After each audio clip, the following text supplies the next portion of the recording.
We are the Fashion Daddies. Okay, Fashion Daddy Nick. Here we are. And when you say here, where are we? We are at our studio. Yes. Cute. Oh, is that my Emmy? Oh, Sorry. And my Barbie. Oh, sorry. we decorated for you. Oh, thank you. Yes. Is this a podcast? I guess this is a podcast. Oh my gosh. What haven't we done? Now we can add this to our LinkedIn as well.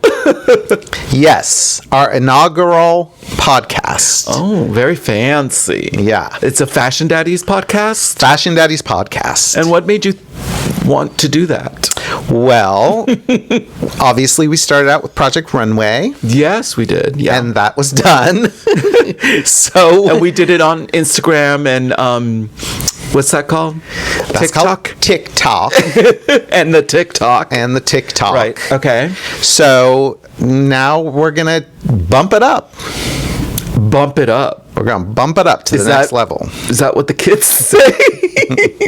they bump it up? Going to bump it up. And the hair bump thing. The hair bump. Mm-hmm. And as many of you know, Nick had a very popular blog in the early aughts. Wow, you really are going vintage. Taking it back. Yeah, early aughts. I know some of you might have probably been 4. Yeah. Or not. No, we could have some OGs up in the house. That's true. Let me tell you that blog. Well, you talk about it. Yeah. So that's the reason is that we thought, well, I mean, all the things that Nick talked about on his blog, we thought, hey, let's talk about because it's all mainly fashion related. So yeah, that's what we're gonna do. Yeah. I mean, it's funny because when I started the blog, it was about Project Runway. So I would blog about the show and the seasons, and a lot of times I was getting paid to do so by Bravo or Lifetime, etc. But I would put it on my blog, and then I was doing so many events and traveling around the country and even abroad and doing that whole Project Runway time that I just wanted to be almost like I wanted it to be like a diary of my life during that like a snapshot. Yeah. So like when I would grow old and gray, I would just look at it and be like, oh, look at what Daddy Nick did back in the day. In your rocking chair. And no, in my Palm Springs home with a pool and a dirty martini. Yeah. No rocking chair because I'm in the pool. But no, funny thing, I have to say that, sometimes, and this happens, this, where like sometimes David is like, wait, when were you in Milan for QVC? Or wait, didn't you host Style Week OC like back in, I'm like, hold up. I put my name in, I put Milan QVC Style Week OC, and my blog comes up, y'all.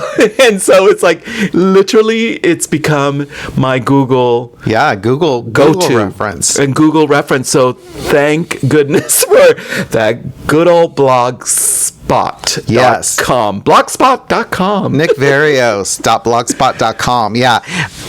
It was. Don't you have a story about that? I do. You really are going to tell the people about this? Because it wasn't nickvarios.blogspot.com. It was nickvarios.com. Now you may be wondering what does he mean by that? Go ahead. So sometimes I type a little too fast, and then I don't correct. And when I typed in Nick Varios to sometimes snatch the name, I put in 3 R's.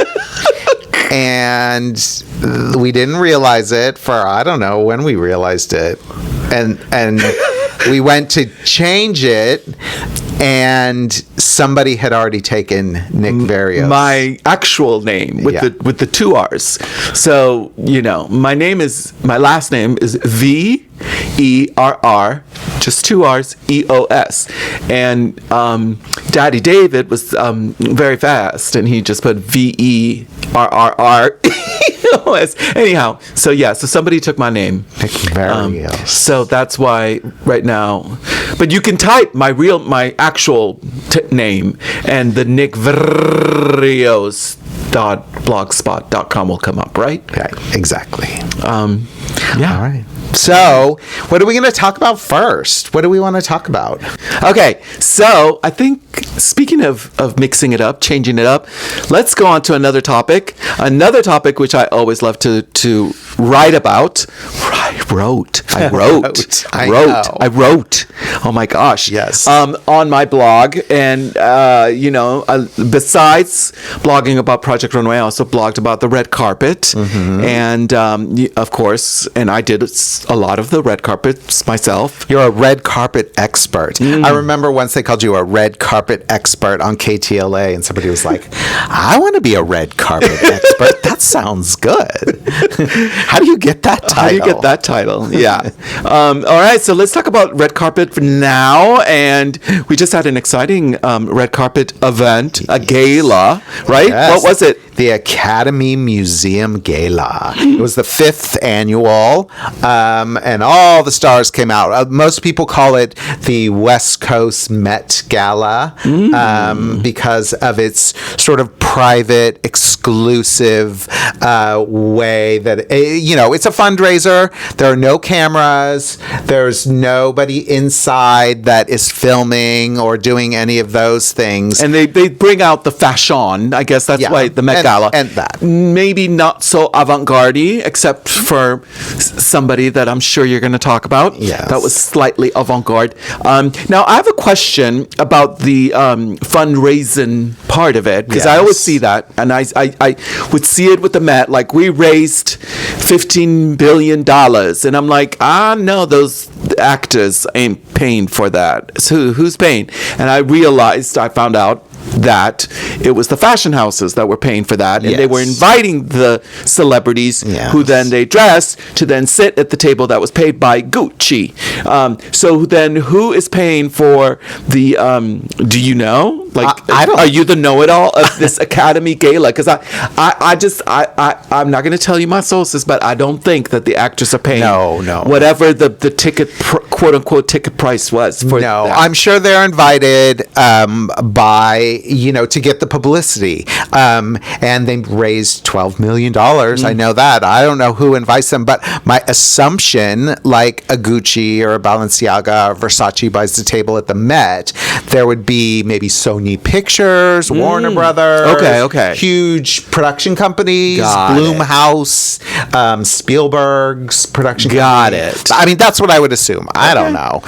That's good. Okay, that makes more sense. Yeah. So besides raising money, which is really the purpose, what we're here for is the red carpet. Right. It's very nice that money is raised. Yes. But we're going to talk about the fashion, right? Yes. And of course, we have to start out with, the one that made all the buzz, as she always does, Kim Kardashian in Maison Margiela. Couture, right? Couture. From Glenn Martins, who is the new creative director. Yes. Mask and all. Mask and all. She was all masked up. And it was the look from the runway. That is the way the model wore it. Yeah. Thoughts? It made a statement. I mean, did I love it? No. I mean, I love it on the runway. I love the fashion of it. Right. And it was a great show. It was impressive of his debut collection. Yeah. And it's the whole wearing masks. That's a Martin Margiela code, house code. And so I believe that if you go and see it, because it is quite a show, his couture show, I think all of the models, if not most of them, did wear masks. They were covered up, and it was cool. They all look like Margiela couture warriors. And so yes, it's in the context of things. And so when Kim Kardashian appears with the full look like that, it's kind of like whoa, Do you think she took it off, like to eat? I mean, and drink? Wouldn't she have to? I mean, there's no way she stayed with the mask. I mean, she probably didn't eat, even though I'm sure they served food, but they never eat. They never eat. They never, like, you watch those Golden Globes, because that's the only one where they serve food. And it's like I'm always looking at the food, because I love food, and I was like, you're not eating that filet mignon, that dry chicken, because I'll eat it for you. I think they gave up. I think this year was the first year they're like, we're just gonna put sushi out. Like we're over it. It was like crudité or something. We're not serving that because they're not eating. And then the funny thing is, then we see TikToks of these big celebrities at In-N-Out. Afterwards. Well, they don't want to eat with other celebrities looking at them eating. Well, or I wouldn't TV cameras. Want to either. No, I know. I'm a private eater too. Yeah, totally. All right, next person. Who else did we love? Zoe Kravitz. Oh, Zoe in Yves Saint Laurent. Again, right off the runway, and she's a petite gal, so that was a big dress, but she really pulled it off. Yeah, I love that collection from Anthony Vaccarello, right? And it was very referential, but in a sort of a good modern way to the master. Yes. Yves Saint Laurent, his house codes, those gowns. If you look at like his infamous, iconic, famous Russian Ballet Russe collection, where he showed those gowns with the ruffles at the bottom of the hem. Now the difference was there were like 3 tulle crinolines under those gowns, and with this one, no, he just let that silk taffeta just hang, and that's what made it look modern, very light and modern. Okay, I also loved Elle Fanning in Balenciaga, which of course most people probably won't. It was very fashionista. Wait, I thought it was Valentino. No, I thought it was Bottega Veneta. Oh, sorry. Oh, sorry. I'm so confused. But a lot of people did that. This whole sort of fringy situation. And I don't know if Valentino did it, but Bottega Veneta did. That's it. Bottega Veneta. And it was a thing. And very fashionista. A lot of people, I'm sure, won't like it. Sarah Paulson wore something very similar to the premiere of All's In, I think.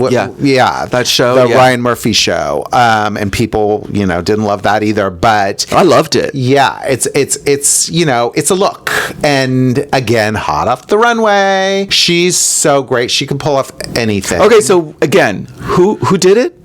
Balenciaga by Pier Paolo Piccioli. Got it. It was his first collection for Balenciaga. Okay. He left Valentino. Oh, okay. So that's why I kind of remember. But it also did look like Bottega Veneta as well. I think I know. It's that sort of red fringe. Again, I think it's the new gown. A gown doesn't have to be a traditional gown. This is a more modern, chic way of doing a gown. And what's great is you have the whole gamut. You have still the women that are wearing the mermaid shape, the very tight, the beaded ones, and then now you have this, which is great. Kai Gerber was in Givenchy by Sarah Burton. Lace with the beautiful watteau. Oh the lace dress with the watteau back. I love that. That fit. I mean, first of all, she's 5'11". I mean, she's a model. She's a model. I mean, come on. I know. Yeah. Can't really do wrong there. But she did. Okay, good choice. Yeah, Demi Moore in Prada. I mean, she has been getting it right time after time after time. Just gorgeous.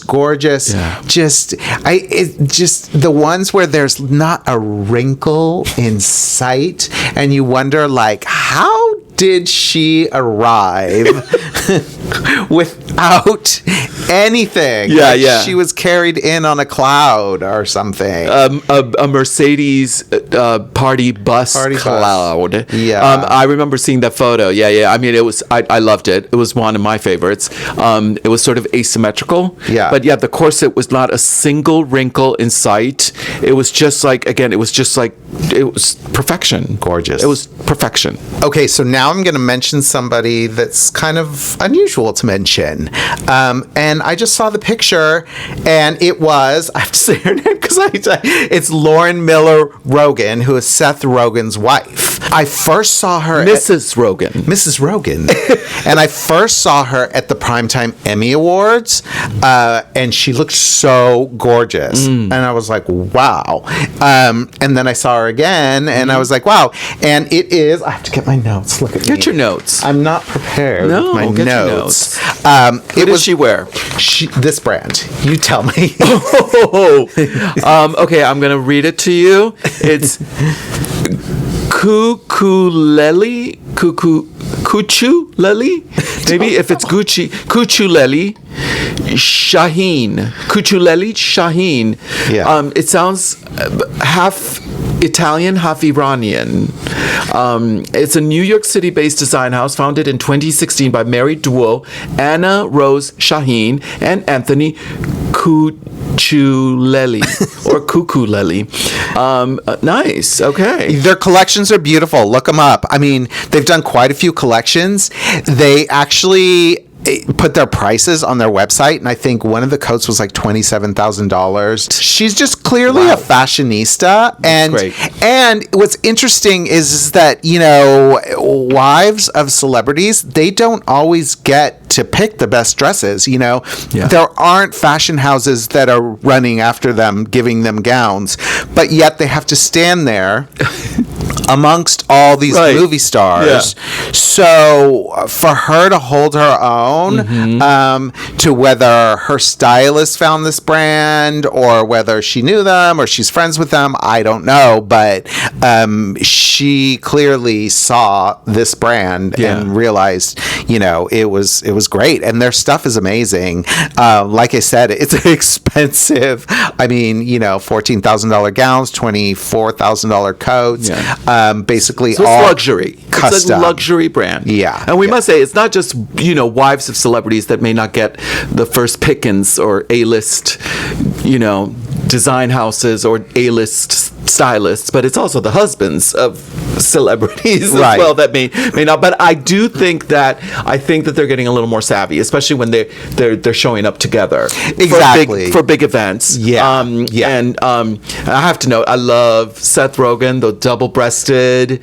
I mean, which he wears on the show. He's a fashionista. Yeah, he's a fashionista, and so he looked great also wearing. He looks great. Well. He looks great on the red carpet. So who else did you like? Okay, so I don't know that I loved this, but I wanted to mention it, Addison Rae and Versace, because Versace now has the first ever designer that's not a Versace. And there's Dario Vitale. Vitale. Yeah, and there's a little controversy behind it. Look it up, kids. So the collection was a bit controversial to some people. His appointment was a bit controversial. And so it's interesting that this red carpet look was a bit different. It had, the bit of an essence of Versace, but it was not immediately recognizable as Versace, which so many of Versace's red carpet gowns, you just know. You know it. You're like, that's Versace. Right. So I don't know that I loved it, but I wanted to mention it just because of what it was and what it stood for. Okay, here's a couple that I didn't like. Oh, you're adding don'ts? Yeah, just a couple real quick. I didn't like Charli XCX. I'm going to have to take a look at this. Yeah. One moment, please. I didn't like Charli XCX. What does she wear? And Yves Saint Laurent also. Also, I don't think it was on the runway. I Okay. think it was custom. It looked like pleather. I mean, of course, pleather looks like leather, but it looked more like pleather. Yeah. And it didn't have darts in the bodice, and so I just didn't feel like it fit very well. So it looks gothy. Yeah. And it's a blend of that like sort of faux leather. It could be vegan leather, with lace. And it's who? It's Yves Saint Laurent.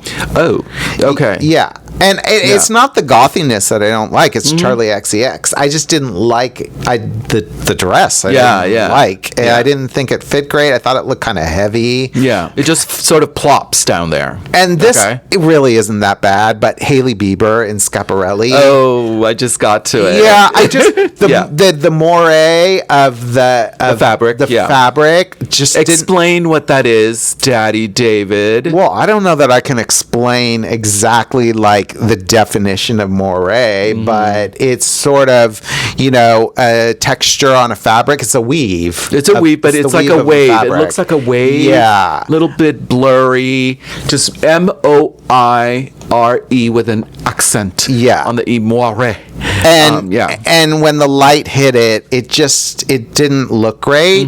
But it's Schiaparelli. It was an interesting shape. Yeah. She's beautiful. She's snatched. Yeah. And then I didn't love Mikey Madison. Okay. I'm just why? I'm over the nude trend. I think we've done it. And then the nude with that color, that sort of gray, beigey color. She's beautiful. It's fine. It just wasn't one of my favorites. And then finally... Wait. What's going on at the hem? Is there horsehair? No. I think there's wire. Oh. It's like looping up. There's wire. Or boning, but it's like covered in silver. It's Dior.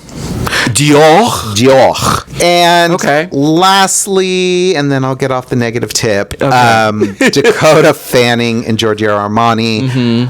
Because I see it. It's fine. It's just when your sister is such a fashionista and Elle Fanning is her sister. Yeah. And I didn't see them standing next to each other, but the contrast of her just being in almost like this sort of sweet princessy looking kind of thing. Prom dressy. Yeah. It was a stark contrast to her sister who was like here's like almost like here's the fashion the fashion sister, and here's the like not fashion sister. So if you had a favorite, which one would have been your favorite from those the good ones? Kim Kardashian? Not Kim. Just say it. Since I am a bit more classic, even though I love the fashion element of it, I would write like popping into my mind is Demi Moore in the product. Good pick. Yeah, okay. It had the right amount of fashion. Yes. With red carpet. Right. So it just was a perfect sweet spot. And not a single damn wrinkle. No wrinkles.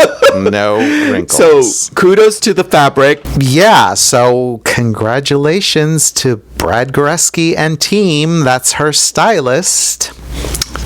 And congratulations to us. For what? Fashion Daddy Nick for our first podcast. That's it. We did it. We did it. Yes. That's it. That was so easy. Not. If you only knew.